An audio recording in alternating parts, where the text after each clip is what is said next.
That And being how does set up. Milaap as a company ensure that like every penny generated is spent in the right way? Perfect.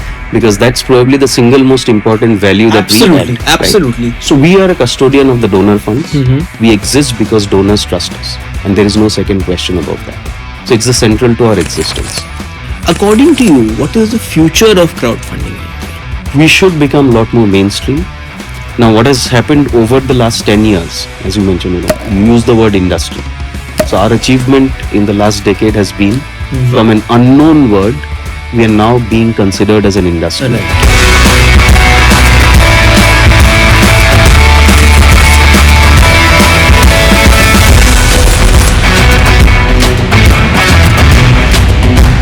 How do you ensure this stability, and how do you ensure that the two founders or maybe three founders or how many founders there are, they are on the same page on the broader topics? Correct. The first thing is the trust amongst founders Right. that I take a bullet for him, he take a bullet, he will take a bullet for me. That's, I think, the baseline of it. The second is the intent. And when both of us have the intent that what Milaap should do eventually, and if these two are aligned, I believe a lot of other differences start falling in place.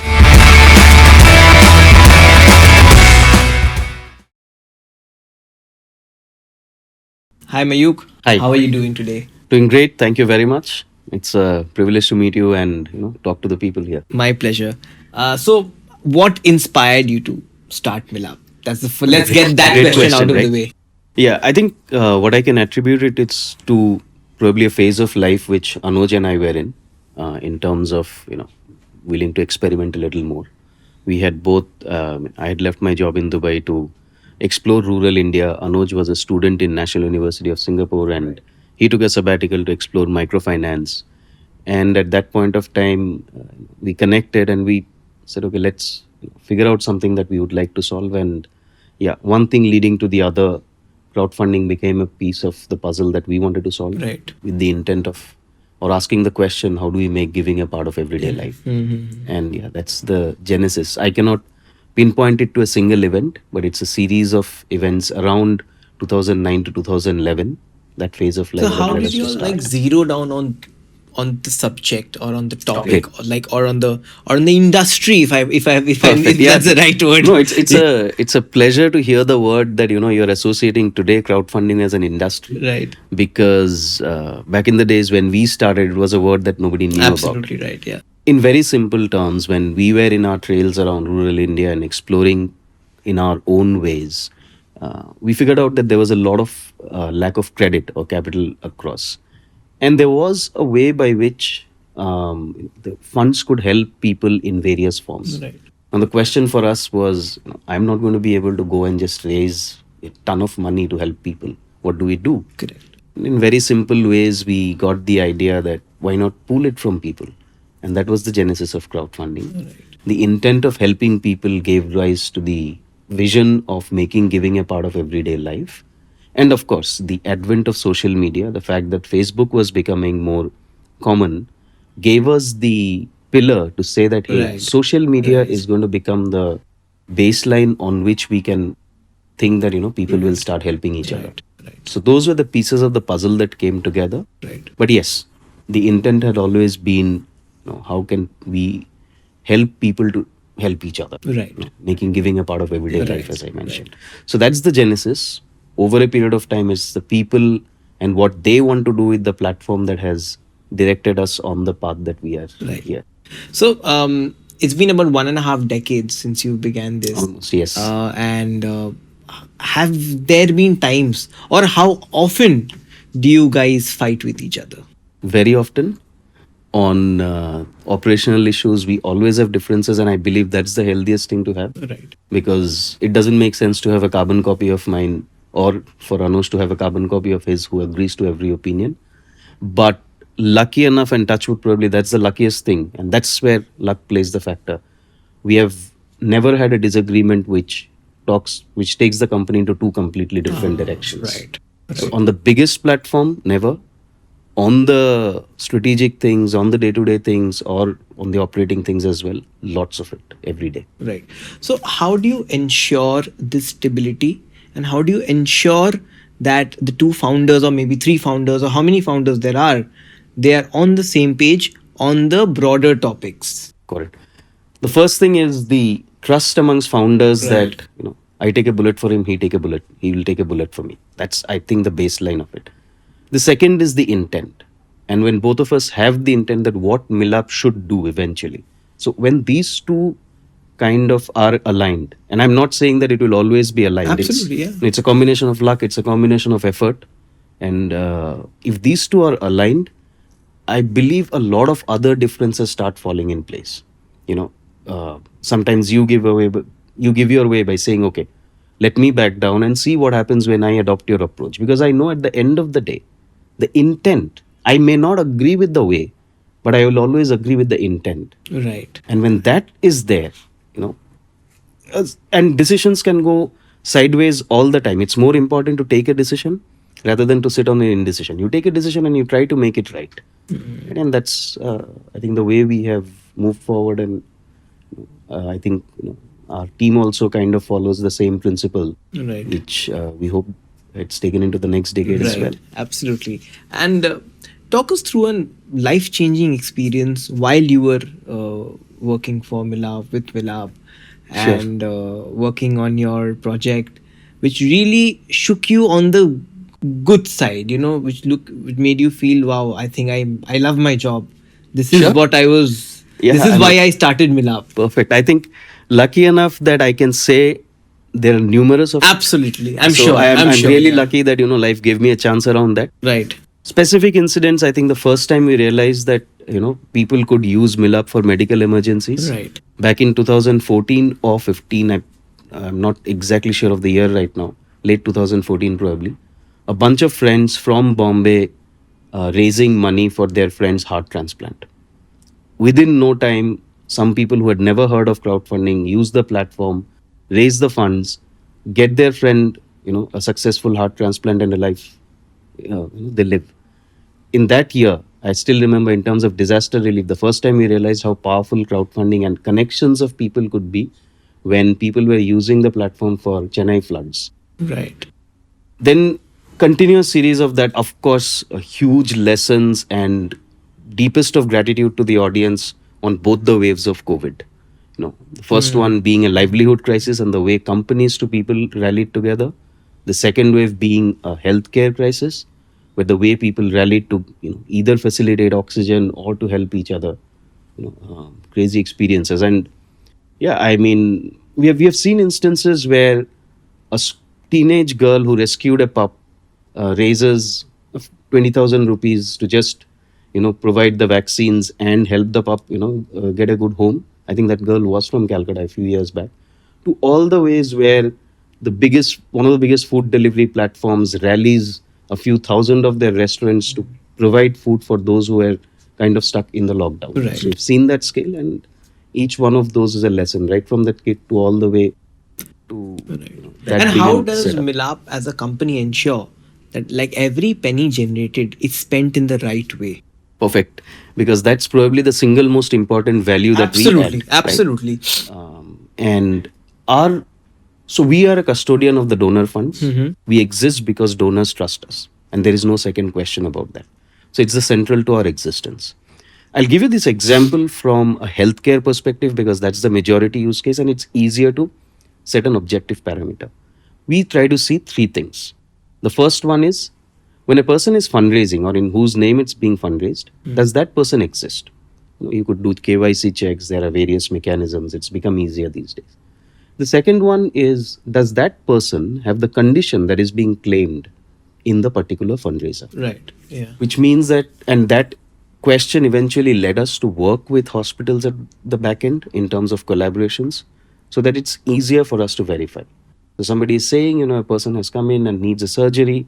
We can today pick the phone, talk to the hospital and say, do you really have a patient like that? Right. So that's the second thing. The third one is, on a ballpark, probably may not be exact, but on a ballpark, reasonable ballpark, does the person need those funds, what Right. they're claiming? Right. Right. And if those three things are right, then it's our work to ensure that the remaining, or part of the process is taken care of smoothly.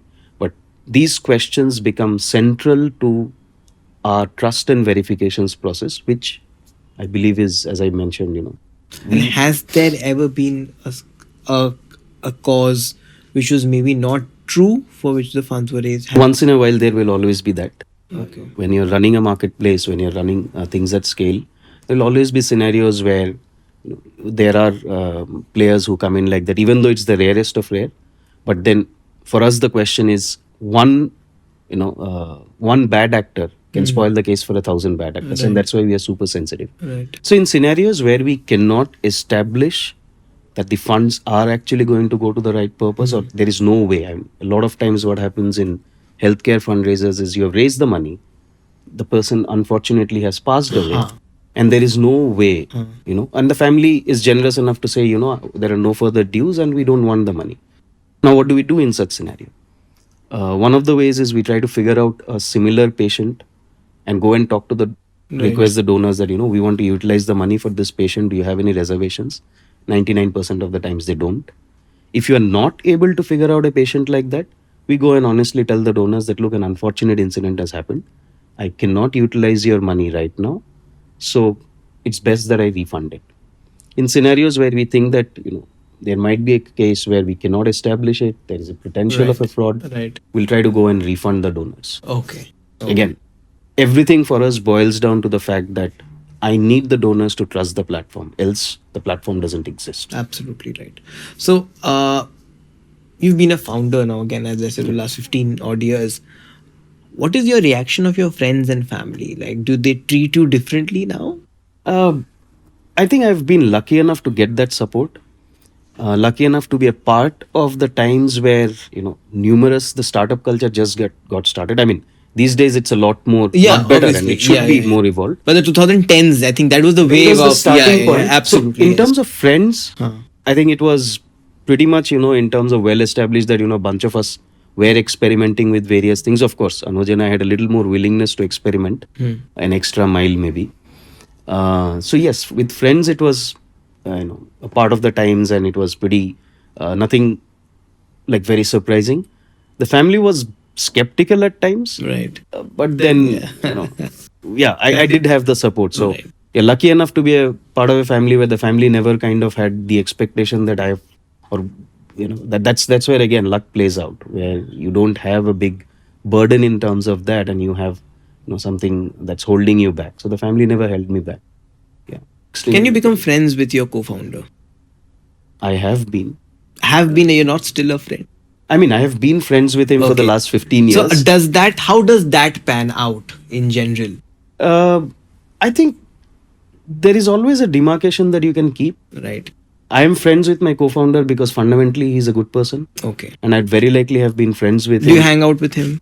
Yes. Okay. I mean, because these days we also hang out a lot in office, and we have got our individual families, that has got down, but we do hang out. And as I mentioned, probably Anuj and I would have been friends even if we hadn't been co-founders. Okay. But in general, is that the case always? I don't think it's a necessary condition. I would not see a red flag also if that is there. You need not be friends. That's like a view I have. That or you could be friends, and your relationship could evolve over time as well. It could become more professional. So I think these are, in my experience, I would say it's kind of, you will see examples of all sorts. I don't think you can draw a conclusion. That's my experience. Somebody else might have a different opinion. So there are so many other crowdfunding platforms as well. So to a potential donor, who's wanting to donate, what are some of the signs that they should look out for to ensure that their money goes in the right direction? Sure. And this I'm talking in terms of platforms other than Milaap. Your one you very clearly specified. But in general, what are some of the warning signs? So I'll broaden the scope in terms of whenever you see a fundraiser. Right. Because people are also posting on Facebook, and you're seeing a lot of those. Right. I think one mental exercise or the question a donor can ask for a split second is, in the worst case scenario, or rather it's easier to ask that once I have done my donation, who is going to give me an update of what happened to my donation? Is there someone who is doing it? And that's, I think, a good question to ask. If you want to ask a further extreme question, you can always go down to the line by saying, should something go wrong, who is it that I can ask a question? Right. And if you have a very clear answer to that, I believe you can go ahead and donate, because that is what we establish over a period of time. Over the last decade, that is the only, if you say one thing that I've been able to establish why probably we have existed so long, it's that when a donor is donating, and if they think of the worst case scenario, they know that if something goes wrong, I'm going to go and question Milaap, whether it's on Twitter, whether it's on WhatsApp, whether it's on, and that's what builds the trust. Right. So, you've been to IIT, you've been to IIM. Talk us through that life. How was your experience of studying in both but like the top two of the country, as they say? Yeah, I mean, lucky enough, those are fairly tough exams, and luck played out on my side as well, along with the effort on that particular day. Extremely proud of the kind of people I have met there, from teachers to my cohort of friends and everyone, and the perspectives that you get. I mean, I think these colleges, I got some of the most diverse set of people. You think, in an engineering college, everybody's thinking the same way. Probably I got the most diverse crowd in, whether it's arts, whether it's literature, whether it's science, whether it's philosophy. And I think that's the most enriching part of everything, other than all the other academics and everything is there. And how different is it? Like, how different is IIT from IIM? Obviously, one being an engineering, apart from that, which the obvious. So in engineering, because I think it's a general difference between bachelor's and master's. People will be a little more focused, a little more streamlined in master's, because they're coming in with a certain objective. Right. In bachelor's, it's more wide. So the kind of discussions and I think in the engineering group or in the bachelor's group could be extremely varied. In case of masters, or in case of the cohort or the friends I have from MBA, and with some of them I have extremely varied discussion, but it becomes a little more streamlined, and I think that's pretty natural. Right. Coming back to Milaap again, so most of the health issues which are there on your platform are mostly physical health issues. Correct. Now, what about the mental side of the health issues? I think, it's a very important piece. We are building awareness on it. In terms of crowdfunding, I would say, whether a mental health will raise money or not, we are still kind of trying to understand that. Have you done any test checks? Once in a while, people come and raise money. It's just that, when it comes to crowdfunding, a very important factor that plays out is, what is the attention span of a donor that I have in order to capture that decision, right? Now, when it comes to a case of cancer, because there is such a general awareness about cancer, and there is a general understanding how financially debilitating cancer can be, people connect to it immediately, and the decisions are taken in a split second. Right. When it comes to map it same to a mental health issue, I believe as more and more awareness comes in, that's when the donors will also be sensitive. So the crux of crowdfunding, and what kind of also rules in terms of which kind of causes raise money, is also the fact that we are taking half a second of attention time of the donor to make a decision. Absolutely right. Yes. So that's where I think it's evolving. Yeah. As the awareness of mental health grows, 5 years down the line or 10 years down the line, somebody would say, the mix is really varied. Because even the doctors, like, stress is one of the most important factors of almost all diseases nowadays. Correct. But even nowadays, if you maybe tell somebody कि मेरे को stress हो रहा है, they'll say भाई चाय P ले. So it's that. So that I think exactly. Depression के लिए क्यों crowdfunding करोगे? Exactly. So why are you taking my money to battle depression? Right. 10 years down the line, they will say yes, you need it. Yes. Right. So as the awareness grows, we will grow along with the awareness. Right. I think it's a question of baseline awareness as it comes in. Has there any time any relatives of any patient come up to you and say or questioned Milaap, as in I don't think I've got the right funds, or I think there must have been more donations, but have you ever faced anything like that? So see, crowdfunding is again the best effort. Right. So we try to always set the expectations in such a way that please do not consider it as a guarantee. But then after trying everything, the savings are off, the insurance coverage is out. There's no further scope of borrowing very likely. So we say, let's put in the best effort together. Right. Will all crowdfunding will all fundraisers raise money? The answer is no. And that's an unfortunate reality we have to live with.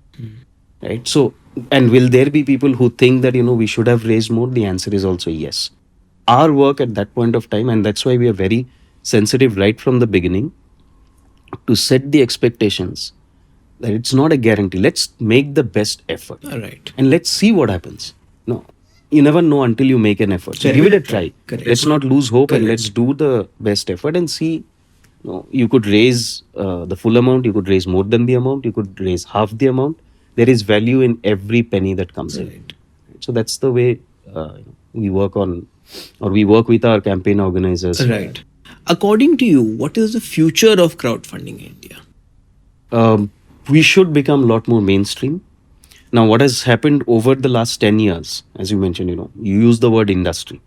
So our achievement in the last decade has been from an unknown word, we are now being considered as an industry. Right. In the next few years, we are trying to work with various agencies to get more regulations come into the sector in terms of making it a formalized one. Like we work with Advertising Council to see how we can frame guidelines, formalizing it as any other industry and sector.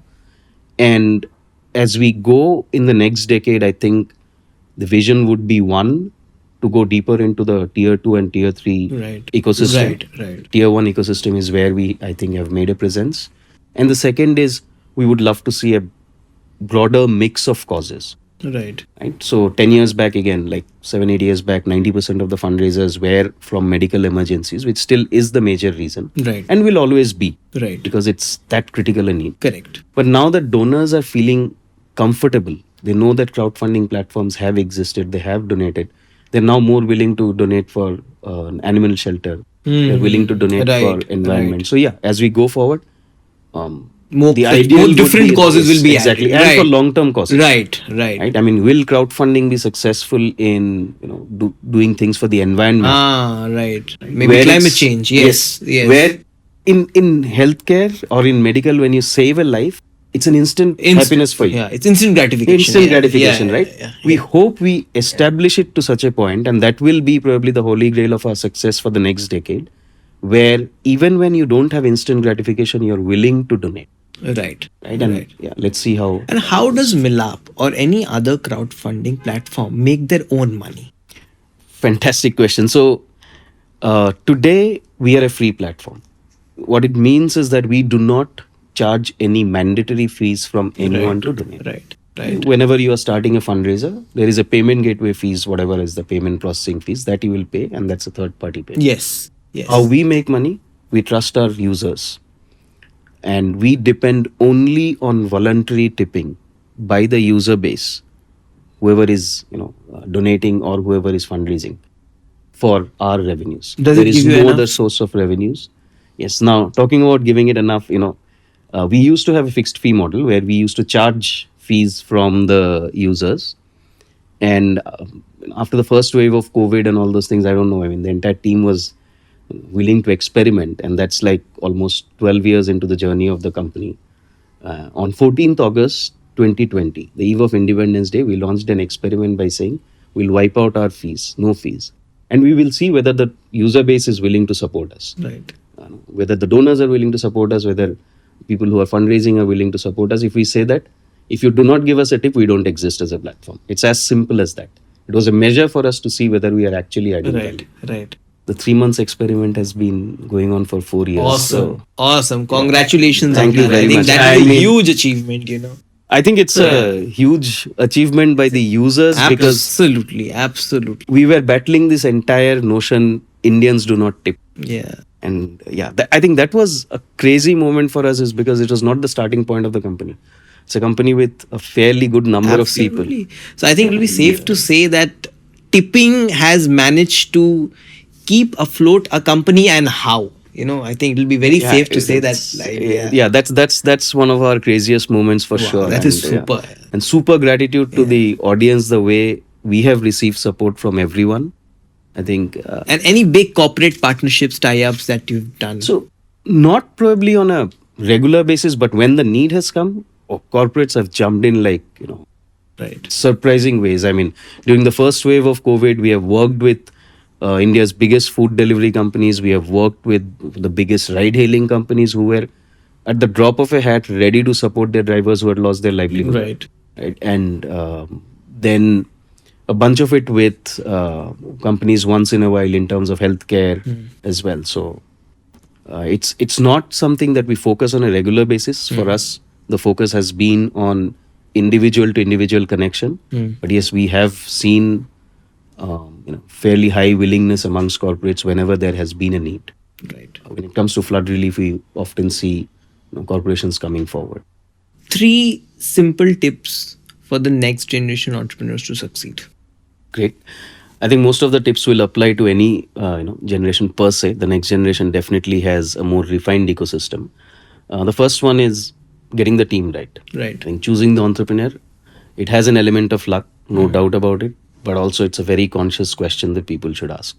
And a good way to understand is, what is it that I cannot do myself, and can my co-founder complement me on that? Right. That's a great way to look at it.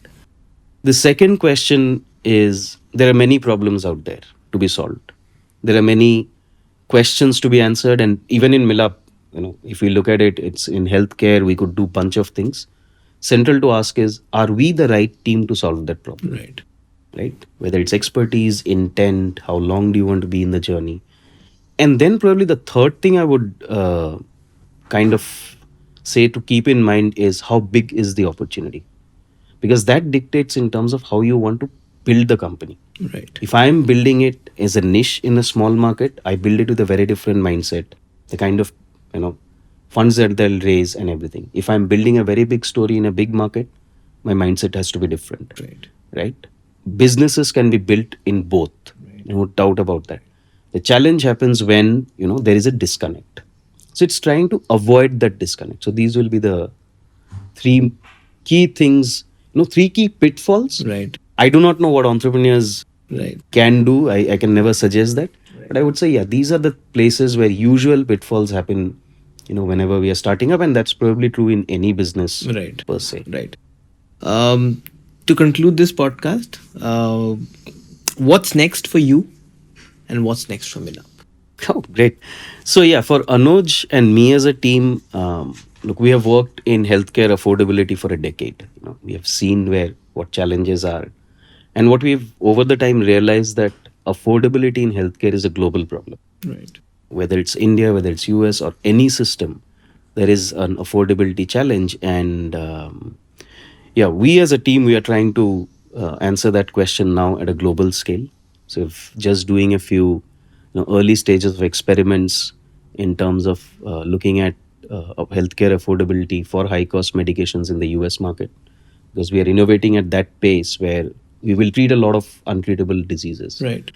You will see that we'll start treating a lot of cancer in the coming years. We already have, but it will also come at a cost. Right. And we are trying to answer the question, how do we solve that challenge? So that's for Anuj and me, trying to take a little more of a global perspective. And as for Milaap, we are excited about the next decade, which will be taken over by a new leadership. Right. I think we have toiled to build the foundations.